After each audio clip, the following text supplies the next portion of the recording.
Le château de Bellussière, une des belles pièces du patrimoine du Périgord vert, se visite exceptionnellement. Son propriétaire Bruno de Vandières aime intriguer ceux qui le découvrent. Ainsi cette tour, elle peut paraître toute simple, il n'en est rien. On constate effectivement une forme de losange, qui est donc asymétrique. Il est constitué d'une petite pièce qui est située dans le nez, d'une autre petite pièce qui est située dans le mur de la tour. Vue de face, celle-ci ressemble à la proue d'un navire. Mais plus que vers l'eau, c'est vers le ciel que l'édifice se tourne, l'architecte ayant joué avec les astres, mais dans quel but? L'autre énigme se cache dans le sous-sol de cette tour avec cette étrange figure à 7 côtés.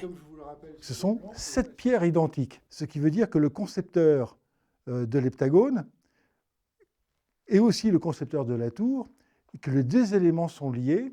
Pourquoi l'heptagone et cette tour sont liés et comment? Les gens n'ont pas fait ça n'importe comment, ils ont fait ça avec un objectif particulier, et c'est cet objectif aujourd'hui qui reste encore une énigme.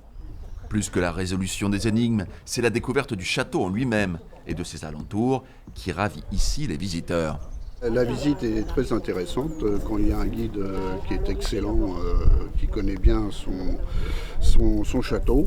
Je le trouve très beau et je ne connaissais pas cette partie de la Dordogne qui est assez campagne, avec l'étang, les petites routes, les bois, et voilà. En Périgord vert, Bellussière se visite encore jusqu'à la mi-mai dans le cadre de Château en fête. Après, il vous faudra patienter jusqu'aux Journées du patrimoine.